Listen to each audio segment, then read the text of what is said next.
ஓம் ஈஷாய நமக. ஓம் சிவமகா வாழைச்சித்த திருவடிகள் பற்றி.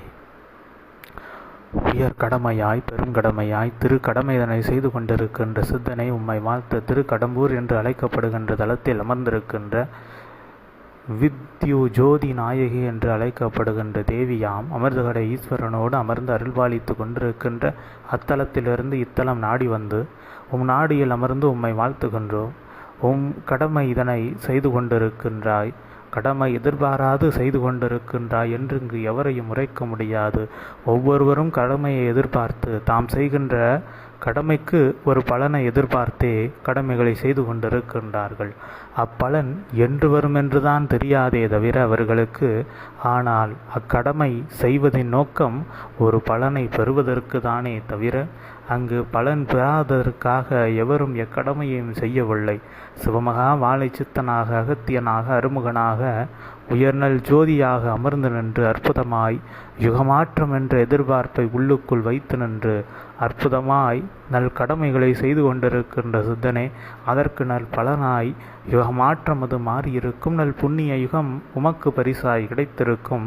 அது நீர் செய்த அக்கடமைக்கு கிடைத்த அருள் பலனாய் இருக்கும் என்ற நிலைதனை எடுத்துரைத்து அப்பலனோடு அற்புதமாய் உம்மோடு இணைந்து தம்முடைய தேவைகள் எதுவென்பதை உணர்ந்து கொண்டு அத்தேவைக்காக உம்மோடும் இணைந்து பல பணிகளை செய்து கொண்டிருப்பவர்களுக்கு அவர்கள் எத்தேவையை எண்ணிக்கொண்டு உம்மோடு பணி செய்கின்றார்களோ அத்தேவை அக்கடமைக்காக உமக்கு செய்கின்ற அப்பணிக்காக அக்கடமைக்காக அவர்களுடைய தேவை மூலமாக நிறைவேற்றப்பட்டிருக்கும் என்ற நிலை இதனையும் எடுத்துரைத்து அந்நிலையின் மூலமாக அற்புதமாக யாவருக்கும் உயர்நிலைகள் கிடைக்கும்.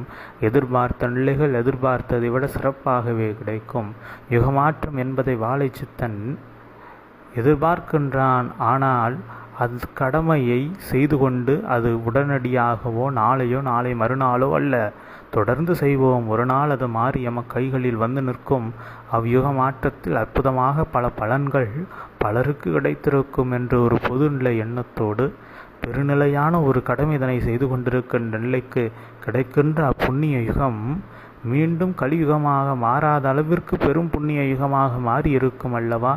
அந்நிலை அதுபோல் ஒருவர் உமக்கு செய்கின்ற பணி, உமக்கு செய்கின்ற கடமை, அக்கடமைக்கு அவர்கள் எதனை எதிர்பார்த்து கொண்டு அக்கடமையை செய்கின்றார்களோ அந்நிலை அவர்களுக்கு கிடைத்த பின்பு கிடைத்த நிலை அவர்களிடமிருந்து நீங்காதவாறு எப்பொழுதும் அவர்களோடு நிலைத்து நிற்கின்றவாறே நீர் கொடுக்கப்படுகின்ற நிலையாக மாறியிருக்கும். அவ்வாறு மாறியிருக்கின்ற நிலை யாவும் ஒவ்வொருவருக்கும் ஒவ்வொரு காலத்திலும் அவரவர் தகுதிக்கும் அவரவர் செய்த கடமைக்கும் அக்கடமையை செய்கின்ற வேகத்தின் நிலைதனையும் பொறுத்து அப்பலன்கள் சற்று விரைவாகவும் சற்று தாமதமாகவும் ஒவ்வொருவருக்கும் அவரவர் நிலைகளை பொறுத்து கொடுக்கப்படும். அவ்வாறு கொடுக்கப்படுகின்ற நிலையை அவர்கள் பயன்படுத்தி கொண்டு அருள் உன்னத உயர்நிலையான ஞான நிலைக்கு தம் வழிதனை செலுத்தி கொண்டு இருப்பதே உயர்நிலை. உயர்நிலையை விடுத்து தன்னிலையை தாழ்த்தி கொண்டு கீழ் வர வேண்டும் என்று நினைத்தால் அவர்களுக்கு உயர்நிலையிலிருந்து கீழ்நிலைக்கு வந்தால் மீண்டும் உயர்நிலைக்கு எட்டுவதற்கு பெரும் நிலை கொண்ட விலை கொடுக்க வேண்டும். அவ்விலை முதலில் நீங்கள் கீழ்நிலையிலிருந்து உயர்நிலைக்கு செல்ல கொடுத்த விலையை விட பெரும் விலையாக இருக்கும் என்ற நிலையை உணர்த்தி, இது ஏன் உணர்த்துகின்றோம் என்றால், வாழை சித்தன் இன்று யுகத்தை மாற்ற வேண்டும் என்று முடிவெடுத்து ஒரு பெரும் கடமை இதனை செய்து கொண்டிருக்கின்றார். அவ்வாறு மாற்று நிலை கொண்டு அற்புதமாய் யுகமாற்ற நிலை கொண்டு மாற்றுகின்ற நிலையை கருத்தில் கொண்டு செய்கின்ற அவ்யுக மாற்றமானது மாறிவிட்டது. ஆனால் அவ்யுகத்தில் இருந்து அவர்கள் மீண்டும் இதனை கலியுகமாக மாற்ற வேண்டும் என்றால் வாழை சித்தன் எந்த கலியுகத்திலிருந்து ஒரு புண்ணிய யுகத்தை மாற்ற சிரமப்பட்டானோ அச்சிரமத்தை விட அது மீண்டும் கலிநிலைக்கு வந்து புண்ணிய யுகத்திற்கு வர வேண்டுமென்றால் பெரும் விலை கொடுக்க வேண்டியிருக்கும்.